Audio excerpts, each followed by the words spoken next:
नमस्कार,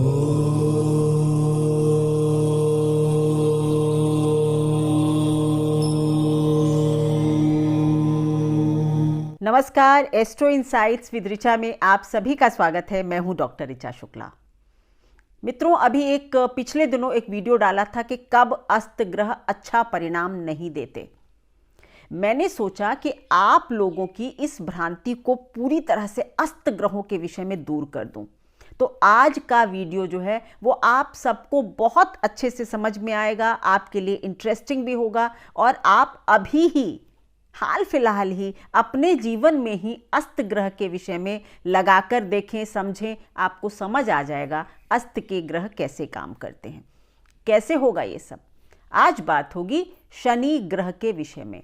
हम सभी जानते हैं कि इस वक्त शनि ग्रह जो हैं सूर्य के साथ अस्त हैं और अभी 14 फरवरी से तो वो कुंभ राशि में ही सूर्य प्रवेश कर जाएंगे और शनि अस्त रहेंगे। तो अब अस्त ग्रह को समझने का बहुत अच्छा मौका है। मैं हर लग्न के विषय में बात करूंगी कि किस तरह से आप लोगों के जिंदगी में अस्त ग्रह प्रभाव डालेंगे। ये तो गोचर है, शनि का गोचर करता हुआ ग्रह अस्त हो रहा है, तो आप लोग अपने जीवन में इसके प्रभाव अवश्य महसूस करेंगे।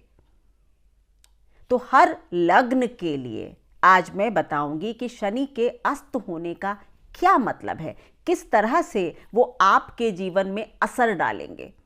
चलिए शुरू करती हूं अपना वीडियो। सबसे पहले बात होगी मेष लग्न के विषय में। अगर आपकी मेष लग्न है तो सूर्य जो हैं वो आपके लिए 5वें घर के मालिक बनते हैं। शनि जो हैं वो 10वें और 11वें घर के मालिक बनते हैं। यानी कि अब 14 फरवरी से मैं चीज़ों को क्लियर कर रही हूं, क्योंकि मैं 14 फरवरी से जब कुंभ में सूर्य और शनि एक साथ होंगे और शनि अस्त होंगे तो आप लोगों को ज़्यादा समझ आएगा। शनि अभी भी अस्त हैं, मकर में भी अस्त हैं, लेकिन फिर भी आप लोगों को ज़्यादा समझ आए तो 14 फरवरी से देखिए, समझिए। सूर्य और शनि एक साथ कुंभ राशि में होंगे। अब आप ये देखिए कि अगर मेष लग्न है तो सूर्य आपके पंचमेश हैं और पंचमेश जो है वो 11वें घर से गोचर करेगा और वहां पर 11वें घर का स्वामी जो है वो खुद विराजमान है, यानी कि शनि। तो 11th लॉर्ड जो है वो पंचमेश के साथ अस्त हो रहा है। इसका क्या मतलब होगा? क्योंकि सूर्य तो बहुत अच्छे घर का स्वामी है, शनि अपनी ही राशि में होंगे लेकिन अस्त होंगे। तो अब अगर सूर्य के साथ शनि यानी 11वें घर का मालिक अस्त हो गया तो क्या है? अगर आप किसी बड़े सरकारी फेवर की उम्मीद कर रहे थे या आप सोच रहे थे कि मेरा कोई प्रमोशन होने वाला है, हो सकता है उसमें डिले हो जाए, या अभी तक आप जितने प्रयास कर रहे थे उतने प्रयास उसमें अब आप ना करें।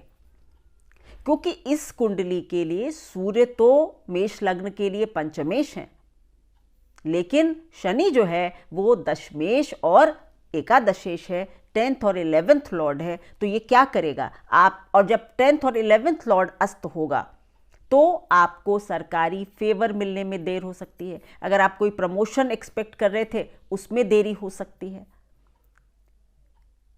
आपकी इनकम के सोर्सेज, मतलब अगर कोई इंक्रीमेंट लगने वाला था, आपको लगे कि भाई ये तो अब नहीं हो रहा, थोड़ा अटक गया है मामला। क्यों? क्योंकि सूर्य 10वें घर से 5वें घर क्या होता है? 8वां घर। तो सूर्य जो है मेष लग्न के लिए 10वें घर से 8वें घर के स्वामी है। 8वें घर के स्वामी के साथ एक तरह से 10th लॉर्ड अस्त होता है। ये आई थिंक थोड़ी सी हैवी हो जाती है बात समझाने के लिए, एक लेमैन को समझने के लिए, लेकिन फिर भी आप अगर ज्योतिष सीख रहे हैं तो आपके लिए अच्छा होगा। बाकी आम आदमी के लिए बस इतना ही है कि आप लोगों को अब ये देखने को मिलेगा कि अगर आप कोई जॉब चेंज करना चाहते थे, उसमें आपको लगेगा अभी तक आप बहुत एफर्ट डाल रहे थे लेकिन आपके एफर्ट अब थोड़े स्लो हो रहे हैं। कोई आपको किसी ने कहा था ऑफर लेटर आने ही वाला है, हो सकता है अब ऑफर लेटर थोड़ा लेट आ जाए। तो इस तरह से सूर्य के साथ शनि जो है वो अस्त होकर इस तरह का प्रभाव मेष लग्न वालों को दिखाएंगे। यानी कि पंचमेश के साथ जो है 10वें घर का मालिक अस्त हो रहा है या 11वें घर का, तो करियर और इनकम, पुरस्कार, अप्रिसिएशन, कोर्ट केसेस के रिजल्ट्स, इन सब में थोड़ी से परिणाम जो हैं वो अच्छे नहीं आ सकते हैं, स्लो हो सकते हैं, आपके अपने एफर्ट भी स्लो हो जाएंगे। अब बात होगी वृषभ राशि के लिए, वृषभ लग्न के लिए, लग्न, वृषभ लग्न है अगर आपकी, तो शनि जो है वो आपके लिए 9वें और 10वें घर के स्वामी बनते हैं, सूर्य 4थे घर के स्वामी बन जाते हैं। अब क्या हो रहा है कि चतुर्थेश के साथ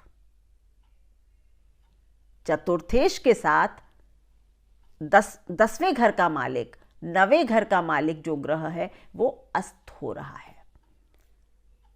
यानी सूर्य जो है, मैंने कहा ना सूर्य सबसे ज्यादा अस्त ग्रहों को प्रभावित करता है।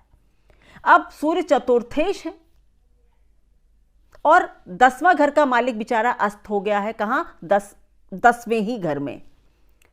आपके अपने घर के कामकाज, आपकी अपनी हाउस होल्ड रिस्पॉन्सिबिलिटीज, या कभी कभी आपका कंफर्ट जोन आपके काम करने की क्षमता को प्रभावित करेगा।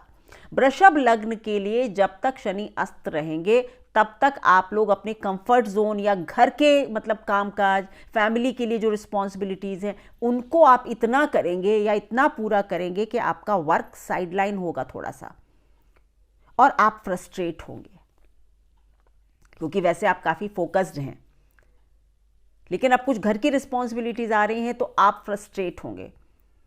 आप में से बहुत लोगों का ऐसा भी होगा कि मतलब धर्म के प्रति, मतलब क्या सही है क्या गलत है, इसकी धारणा भी थोड़ी सी बदल सकती है। मतलब अगर आप बहुत पूजा पाठ करने वाले थे, लेकिन आप क्या कहेंगे, भाई बहुत ठंड है, आज मैं उतनी पूजा नहीं करूंगा, कहीं जाने का कुछ प्लान कर रहे थे, कोई यात्रा का प्लान कर रहे थे, आप उसको भी अपने कंफर्ट के चक्कर में थोड़ा सा डिले कर दें, देर से कर लें, क्योंकि सुखेश, सुख का मालिक 10वें घर में आ गया, यानी आराम का मालिक कर्म के स्थान में आ गया और कर्म का मालिक अस्त हो गया। सिंपल सी बात है। तो फिर तो कहां से काम होगा? करना क्या है? वृषभ लग्न वालों, आप लोगों को बहुत हिम्मत करके, बहुत कहते सारी शक्ति को जुटाकर आप लोगों को अपने वर्क पर ध्यान देना है। अगर आप लोग बहुत मतलब अपने कंफर्ट जोन को छोड़ते हैं, अपनी इच्छा शक्ति को बढ़ाते हैं, तो आपके लिए ये शनि का अस्त होना जो है वो कम नुकसानदायक होगा। लेकिन धीरे धीरे करके अगर आप इस चीज़ को आज समझ लेंगे और अपने वर्क को उसी तरह से मतलब करेंगे, तो आपके लिए परिणाम अच्छे हो सकते हैं। अब मिथुन लग्न वालों के लिए मैं यहां पर बहुत प्रिडिक्टिव पार्ट पर नहीं जा रही हूं, प्लीज केवल और केवल ये समझा रही हूं कि किस तरह से अस्त के ग्रह काम करते हैं। अब मिथुन लग्न के लिए क्या है कि सूर्य तृतीयेश है, तीसरे घर के मालिक हैं, और शनि क्या है? शनि 8वें और 9वें घर का मालिक है। 9वें घर का मालिक तृतीयेश के साथ अस्त हो रहा है। अब मैंने जो अपने पिछले वीडियो में बताया था कि अगर सूर्य 6, 8, 12 का स्वामी है, अच्छे स्थानों के मालिकों को अस्त करता है तो अच्छा नहीं है। सो तृतीयेश का 9वें स्थान में नवमेश को अस्त कर देने का मतलब होगा कि आपके पिता के लिए यह समय कठिन हो सकता है। आपके पिता की सेहत की चिंता आपको लग सकती है, पिता की हेल्थ में कुछ प्रॉब्लम्स आ सकती हैं। आपके कुछ शॉर्ट टर्म के मतलब शॉर्ट रूट के ट्रेवल हो सकते हैं। दूर देश की यात्रा करना चाहते थे, पता चला वीजा नहीं लगा, आप नहीं जा पाए, तो छोटी मोटी दूरी की कुछ यात्रा करके थोड़ा संतोष कर लिया। पर सबसे ज्यादा जो असर होगा वो होगा आपके पिता के ऊपर, या आपके हायर लर्निंग के लिए अगर आप बहुत प्रयास कर रहे थे, कहीं जाना चाहते थे, कोई एडमिशन हो रहा था, उसमें कोई हिंड्रेंस आ सकती है, ऑब्स्ट्रक्शन आ सकता है। इस तरह के परिणाम आपको देखने को मिलेंगे मिथुन लग्न वाले, क्योंकि नवमेश अस्त हो रहा है।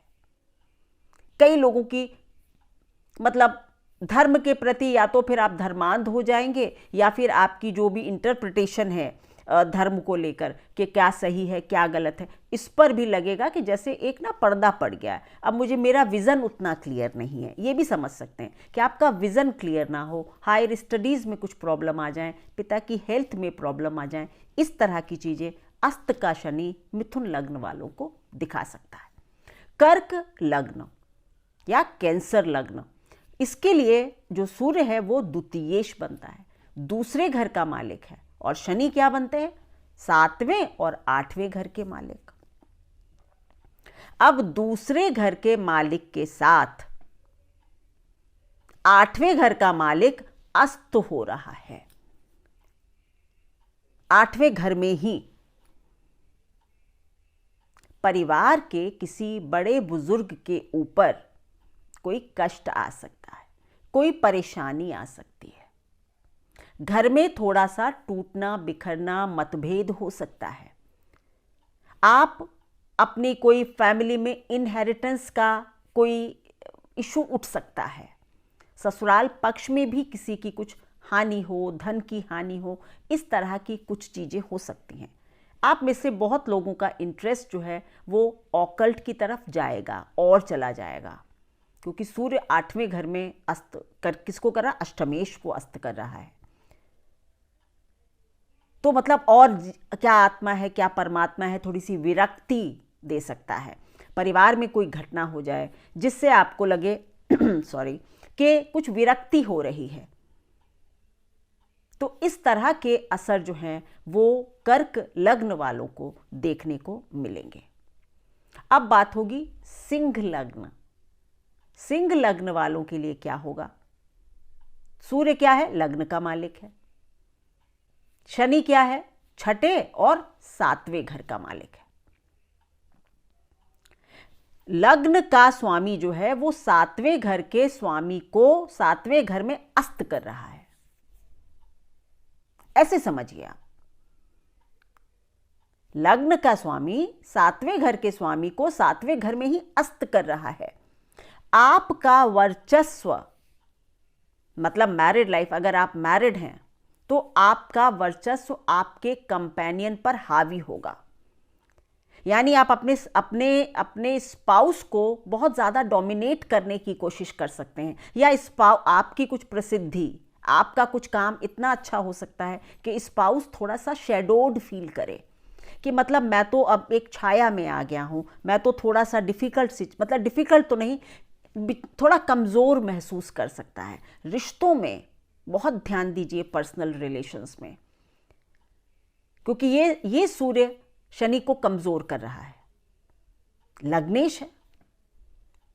तो आप क्या करेंगे? अपने स्पाउस पर, अपने पार्टनर पर थोड़े हावी होने की कोशिश कर सकते हैं। व्यापार में भी आप यही कर सकते हैं कि अपने पार्टनर पर हावी होने की कोशिश कर सकते हैं, जो कि अच्छा नहीं होगा।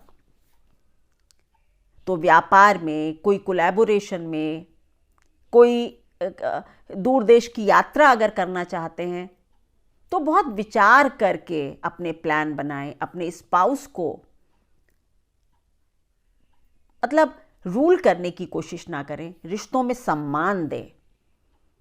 आपका ध्यान थोड़ा पर्सनल रिलेशनशिप से हटेगा, आपको लगेगा बस मेरी प्रगति हो, आप अपने टर्म्स जो हैं वो डिक्टेट करना चाहेंगे, तो मैरिड लाइफ में प्रॉब्लम हो सकती है। इसी तरह बिजनेस में भी यही होगा। तो इस वक्त शनि का यानी कि सिंह लग्न वालों के लिए पर्सनल लाइफ और बिजनेस, खास करके करियर प्रोग्रेशन में भी आप बहुत एग्रेशन ना दिखाएं, मतलब अपने डायरेक्ट जो आपके बॉसेस होते हैं उनसे कन्फ्रंटेशन नहीं करना है, अपने को मतलब सुपीरियर नहीं दिखाना है इस वक्त, इसका ध्यान रखिए। अब बात होगी कन्या लग्न वालों के लिए। कन्या लग्न वालों के लिए सूर्य क्या है? सूर्य है 12वें घर के मालिक, यानी कि व्ययेश। शनि क्या है? शनि है 5वें और 6ठे घर के मालिक। अब व्ययेश यानी कि 6ठे घर का मालिक, 6ठे घर का मालिक जो है वो आपके 6ठे घर के मालिक को 6ठे घर में अस्त कर रहा है। ये स्थिति ठीक है, 12वें घर का स्वामी, अगर मैंने छठा कहा है तो गलत है, 12वें घर का स्वामी छठे घर के स्वामी को छठे घर में अस्त कर रहा है। ये अच्छी स्थिति है, वही कहते हैं ना विपरीत स्थिति है, ये एक विपरीत राजयोग जैसी स्थिति है। तो अगर आप बहुत समय से कोई रोग से जूझ रहे थे तो रोग से मुक्ति मिल सकती थी। मतलब 12वां घर है ना, छठे घर में आ गया, छठे घर का मालिक अस्त हो गया, तो यानी कि कुछ आपके रोग में सुधार हो सकता है।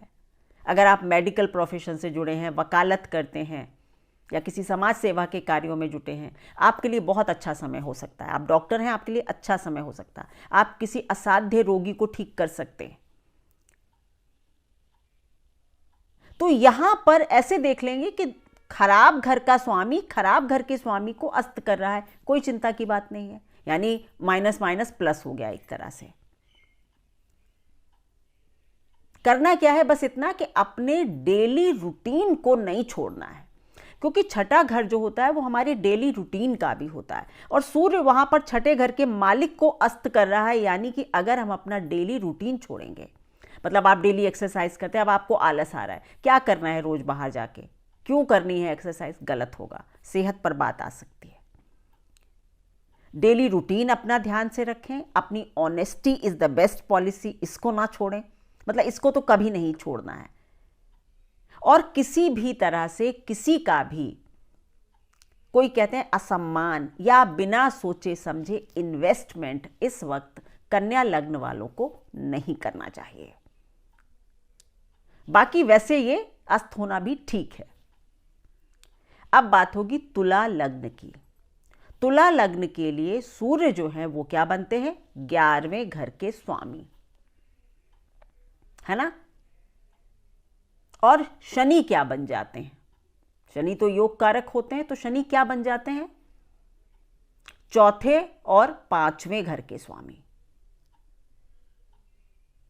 चौथे और 5वें घर के, यानी कि 11वें घर का मालिक यानी इनकम का मालिक 5वें घर में, 5वें घर के मालिक को यानी कुंभ राशि में शनि को अस्त कर रहा है। यहां पर भी सेम वही बात होगी कि सरकारी फेवर्स में दिक्कत होगी। आपके कुछ बनते हुए काम जो हैं वो लगेगा स्लो मोशन में बन रहे हैं।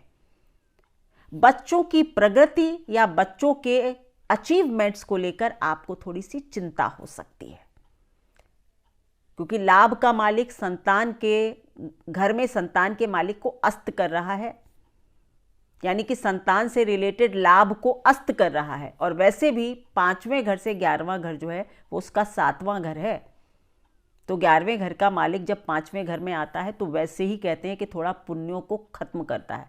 पूर्व, ये लग्न पत्रिका की बात हो रही है कि पूर्व पुण्यों में थोड़ी कमी करता है या उनका थोड़ा ह्रास करता है, हानि करता है। तो संतान से रिलेटेड इश्यूज में थोड़ी सी प्रॉब्लम हो सकती है, या अगर संतान की शादी के लिए प्रयास कर रहे थे, पता चला बिल्कुल बात फाइनल होने को है, नहीं हो पा रही है, तो आपकी अपनी क्रिएटिविटी है वो थोड़ी सी कम, आपको लगेगा थोड़ी कम हो रही है। और आउटर सरफेस जो है, आउटर सर्कल के जो लोग हैं वो आपके ऊपर थोड़े हावी होंगे। आपकी जो नेटवर्किंग के लोग हैं, आपको लगेगा ये मेरी क्रिएटिविटी पर हावी हो रहे हैं। माना आप किसी क्रिएटिव फील्ड से जुड़े हैं, आप कोई पिक्चर के लिए पटकथा लिखते हैं, कहानी लिखते हैं, आपको लगेगा डायरेक्टर ज़रूरत से ज़्यादा प्रेशर कर रहा है, मेरी क्रिएटिविटी को कर्टेल करने की कोशिश कर रहा है, लाइक दैट, क्योंकि पंचमेश अस्त हो रहा है। और सूर्य एक तो ये भी होता है कि सूर्य हमारे अपर क्लास, हमारे अपर लेवल के लोग, पिता, बॉसेस, इन सबको भी दिखाता है। सो इस तरह की चीज़ें भी फीलिंग आ सकती है। बच्चों को लेकर थोड़ी सी चिंता हो सकती है, बच्चों की पढ़ाई, बच्चों की शादी, इसको लेकर भी थोड़ा सा मतलब कुछ चिंता आपको दे सकता है। अब बात होगी वृश्चिक लग्न के विषय में। वृश्चिक लग्न के लिए सूर्य बनते हैं दशमेश, यानी कि 10वें घर के स्वामी, और शनि जो हैं वो बनते हैं चतुर्थेश, कुंभ लग्न तृतीयेश और चतुर्थेश। तो इस वक्त मैं आपको समझा रही हूँ क्लैरिटी से कि 14 फरवरी से शनि जो है कुंभ राशि में होंगे, सूर्य से अस्त होंगे, तो क्या प्रभाव होगा। तो अब आप इसको ऐसे समझेंगे कि 10वें घर का मालिक चौथे घर में जाकर चतुर्थेश को अस्त कर रहा है। यही मतलब हुआ ना। अगर आप इस तरह से ग्रहों को पढ़ना सीखेंगे तो आपको खुद आंसर समझ आ जाते हैं। 10th लॉर्ड 10वें घर का मालिक चौथे घर में जाकर गोचर कर रहा है और चौथे घर के मालिक को अस्त कर रहा है। सबसे पहली बात, आप में से बहुत लोग, वृश्चिक लग्न वाले लोग, आप में से बहुत लोग घर से दूर जाएंगे। आपके घर के सुख में कमी आएगी। काम को लेकर आपका प्रेशर जो है वो आपके सुख को कम करेगा, क्योंकि सुखेश अस्त हो रहा है किससे? कर्मेश से। तो वृश्चिक लग्न के लोगों को, बहुत लोगों को हो सकता है विदेश जाने का मौका मिले, कुछ लोग घर से दूर जाएंगे नौकरी के लिए, और आपके सुख में काफी कमी आएगी। आपको लगेगा मेरा कंफर्ट जोन छिन गया है मुझसे, बस काम ही काम करना पड़ रहा है, क्योंकि सुखेश अस्त हो गया है बेचारा कर्मेश से। लेकिन ये जो स्थिति है ये खराब नहीं है। कर्मेश के साथ सुखेश का अस्त होना अच्छा है। बहुत लोग अपने कंफर्ट जोन से निकलेंगे, कुछ लोगों का ट्रांसफर हो जाएगा, कुछ लोगों का घर बदल जाएगा, नए घर में एडजस्ट होने में टाइम लगेगा। ये सारी बातें वृश्चिक लग्न वालों को दिखाई देंगी, केवल और केवल जब तक शनि अस्त होंगे तब तक। अब उसका यह मतलब नहीं कि अगर आपका ट्रांसफर हो गया और उसके बाद शनि अस्त नहीं, उदय हो गए तो भी, तो ये इसका मतलब नहीं कि जैसे ही शनि उदय होंगे मतलब अस्त होकर बाहर निकल जाएंगे आपका ट्रांसफर कैंसिल हो जाएगा। ऐसा नहीं होगा। अगर आप बाहर गए हैं तो बाहर ही रहेंगे, लेकिन हाँ, इस समय ये घटनाएं होंगी और आपके सुख को थोड़ी सी क्षति पहुंचेगी। और क्या हो सकता है? आपके मां के स्वास्थ्य को भी थोड़ी सी कमी कर सकते हैं। क्यों? क्योंकि आपके चौथे घर यानी मां के स्थान का मालिक, मां से 7वां घर होता है, 7वां घर 10वां घर, यानी कि जो मां के लिए मार्केश है वो मां के सुख को, मतलब मां को अस्त कर रहा है। तो या तो मैंने कहा ना, कुछ लोग घर से दूर चले गए तो मां का सुख कम हो गया, कुछ लोगों की माता को कष्ट भी होगा, कुछ लोगों की माता के स्वास्थ्य में भी ये शनि काफी कमी कर सकते हैं। तो मां का सुख, घर का सुख, इसमें कमी देखेंगे वृश्चिक लग्न वाले लोग। बहुत प्रयास करेंगे और बहुत प्रयास करना भी चाहिए कि इन चीज़ों को बहुत ज़्यादा दिल पर लेने की ज़रूरत नहीं है। थोड़े से प्रैक्टिकल होकर इस अस्त होते हुए शनि को देखें तो अच्छा रहेगा। धनु लग्न, धनु के लिए क्या होते हैं? शनि बन जाते हैं आपके दूसरे और तीसरे घर के मालिक, और सूर्य क्या बन जाते हैं? सूर्य बन जाते हैं 9वें घर के मालिक। 9वें घर का मालिक तीसरे घर में, तीसरे घर के मालिक को अस्त कर देगा।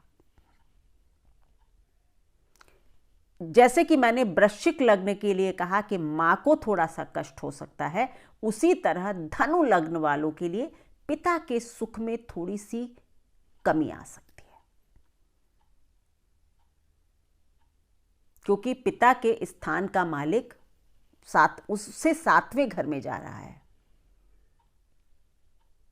वैसे ठीक बात है कि मार्केश जो है पिता के लिए जो मारक है वो 3rd हाउस है, तो उसका मारक ग्रह तो अस्त हो रहा है, ठीक है। यानी उनकी, अब इसमें क्या होगा कि आपके और आपके पिता के थोड़े से संबंध जो है वो खराब हो सकते हैं। कई बार बहुत लोगों को लगेगा कि पिता का या तो स्वास्थ्य थोड़ा कमजोर हो रहा है, या फिर ये कि अभी तक अगर कमजोर था तो अब थोड़ा सा बेटर हो रहा है, क्योंकि अब मारक ग्रह जो है वो अस्त हो रहा है। लेकिन 9वें घर का स्वामी तो अपने घर से 7वें घर में जा रहा है ना, तो पिता से रिलेटेड चीज़ों में प्रॉब्लम्स हो सकती है, गुरु से रिलेटेड चीज़ों में प्रॉब्लम्स हो सकती हैं। आपको अपने गुरु की बातों पर भरोसा या विश्वास कम हो सकता है।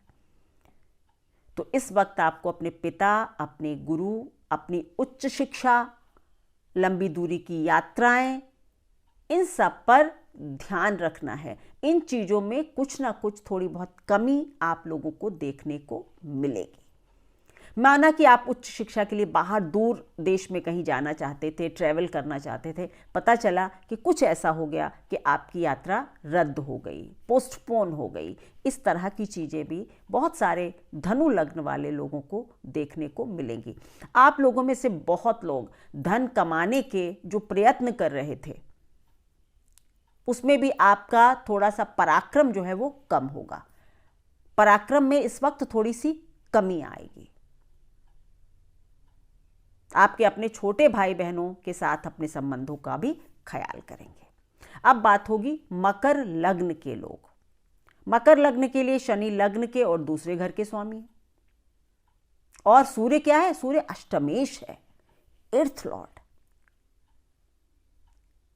एर्थ लॉर्ड जो है वो दूसरे घर में जा रहा है, दूसरे घर के मालिक को अस्त कर रहा है,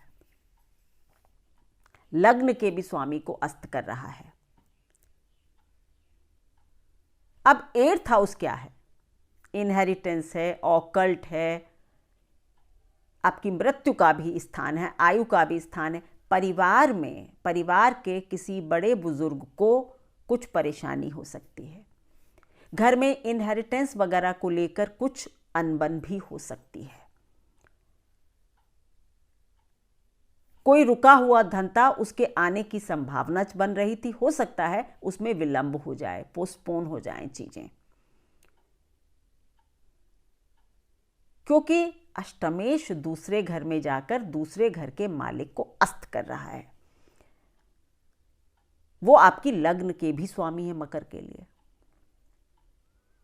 तो अगर लग्न के स्वामी को अष्टमेश अस्त करेगा तो क्या होगा? या तो आपके अपने परिवार में आपकी, मतलब जो अभी तक पूछ होती थी, जो आपकी बात का महत्व होता था, हो सकता है वो कम हो जाए। आपके ससुराल पक्ष और आपके परिवार के बीच में कुछ गड़बड़ बात हो सकती है, कुछ गड़बड़ हो सकते हैं। सो इनहेरिटेंस, धन, रुका हुआ पैसा, ससुराल पक्ष, अपना परिवार, इन सब से रिलेटेड चीज़ों में आपको कुछ दिक्कत, कुछ डिले, कुछ परेशानी ये अस्त के शनि दिखा सकते हैं। और शनि का अस्त होना आप लोगों के लिए बहुत अच्छा नहीं है, क्योंकि आपका लग्नेश है। अब बात होगी शनि की ही दूसरी लग्न, और वो है कुंभ लग्न। देखिए, मैंने अपने वीडियो में शुरू में भी बताया था कि शनि अभी भी अस्त हैं। मकर में सूर्य है, लेकिन शनि अस्त हो रहे हैं। भले ही शनि कुंभ राशि में है, लेकिन मैं आप लोगों को ज़्यादा समझ में आए, क्योंकि आप बहुत लोग टेक्निकल ज्योतिष नहीं समझते हैं, तो आपको लगेगा कि अभी सूर्य तो मकर में है और शनि कुंभ में है, तो कैसे अस्त हो गए। तो इसलिए मैं आपको ये जो प्रिडिक्शन है, ये मतलब 14 फरवरी के बाद से दिखा रही हूं, जिससे हर लेमैन को समझ आ जाए कि जब सूर्य कुंभ राशि में चले जाएंगे, शनि के साथ होंगे, तो वो शनि को अस्त कर देंगे। तो कुंभ लग्न के लिए सूर्य जो है वो क्या बन जाते हैं? सप्तमेश, 7वें घर के स्वामी।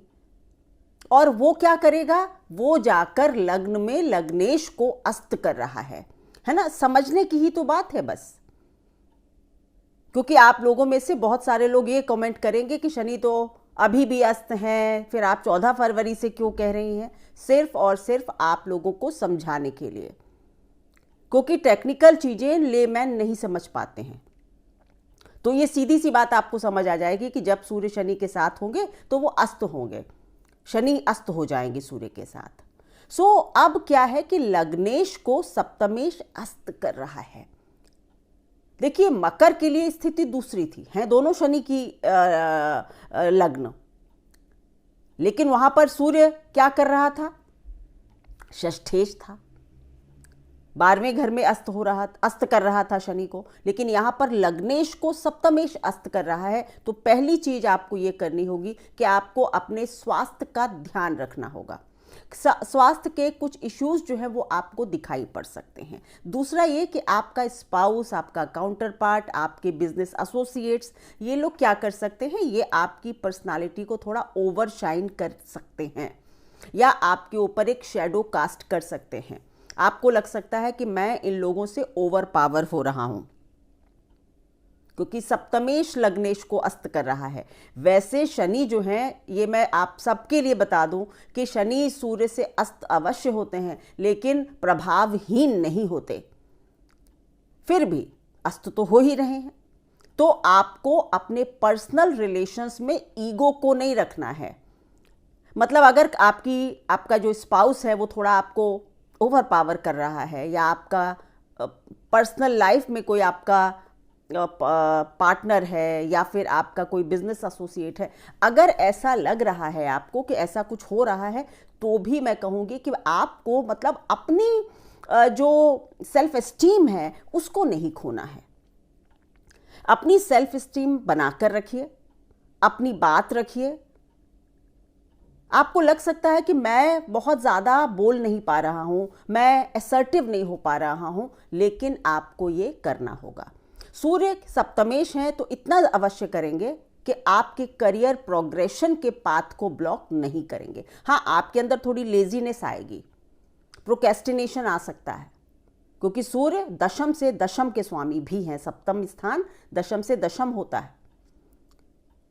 वो अगर लग्न में जा रहा है तो वो ये चाहेगा कि मतलब करियर प्रोग्रेस करे, लेकिन आपका प्रोक्रेस्टिनेशन, आपका आलस इस चीज को थोड़ा सा धीमा पेस दे सकता है। तो अपने वर्क पर बहुत ध्यान दें, अपने करियर प्रोग्रेशन पर मेहनत करें, अपने सीनियर्स से, अपने बॉसेस से डायरेक्ट कन्फ्रंटेशन नहीं करें, आलस्य से बचें, और रिश्तों में अपने मतलब अगर कोई डिफ़िकल्टी आ भी रही है तो उसको बहुत तूल नहीं देना है, यानी पर्सनल लाइफ को प्रोफेशनल लाइफ से दूर रखना है। पहली चीज़ तो स्पाउस की सक्सेस भी एंजॉय करनी है, ईगो नहीं रखना है। अगर रिजिड होंगे, ईगो रखेंगे, तो फिर आप थोड़े से परेशान हो जाएंगे, आपकी आत्मा को फिर कष्ट पहुंचेगी, क्योंकि लग्नेश अस्त होता है तो थोड़ा सा हमारे अंदर जो है वो एक सेल्फ एस्टीम की, या हमारी आत्मा को छोटी छोटी बातें कष्ट देती हैं। इस तरह के परिणाम देखने को मिलते हैं। अब बात होगी मीन लग्न की। मीन लग्न के लिए शनि क्या बन जाते हैं? सबसे पहले शनि बन जाते हैं 11वें और 12वें घर के स्वामी। सूर्य क्या बन जाता है? छठे घर का स्वामी।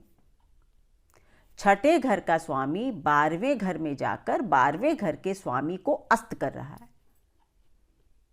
ये वही एक विपरीत राजयोग जैसी स्थिति है कि 12वें घर का मालिक अगर अस्त हो रहा है 12वें घर में छठे घर के मालिक से, तो कोई बुरी बात नहीं है। क्या करेगा? आपके खर्चों को अस्त करेगा, आपके रोग को अस्त करेगा, आपके ऋण को अस्त नहीं, मतलब रोग ऋण का मालिक जो है वो खर्चों को अस्त कर रहा है। आप लोग क्या कर सकते हैं? आप में से बहुत लोगों को लोन मिल सकता है इस वक्त आसानी से। इन्वेस्टमेंट आप कर सकते हैं, उसके फायदे लॉन्ग रन में अच्छे हो सकते हैं, पर स्वास्थ्य की दृष्टि से थोड़ा सा ख्याल करेंगे अपना। धन इन्वेस्टमेंट कर, मतलब लोन चाह रहे थे तो लोन मिल जाएगा, ये सारी बातें ठीक हो जाएंगी, लेकिन स्वास्थ्य की दृष्टि से थोड़ा सा ध्यान रखेंगे। अपनी शारीरिक एनर्जी को, जिसको कहते हैं ना डेली रूटीन की चीज़ों से, यानी थोड़ी एक्सरसाइज कीजिए, जिमिंग करिए, दौड़ पर जाइए, सैर पर जाइए। इस तरह की चीज़ें अगर आप करते हैं तो आपके लिए अच्छा होगा। इस वक्त आपका मन जो है वो बिल्कुल निर्मल रहेगा। आप में से भी बहुत लोग थोड़े स्पिरिचुअलिटी की तरफ भी इंक्लाइंड इस वक्त हो सकते हैं। बहुत फंसी होने की ज़रूरत नहीं होगी इस वक्त, कि मतलब दूसरों को भी हर वक्त आप यही सिखा रहे हैं कि ऐसा करो वैसा करो। तो थोड़ा सा टेक इट इजी वाली अप्रोच अगर आप रखें तो अच्छा है।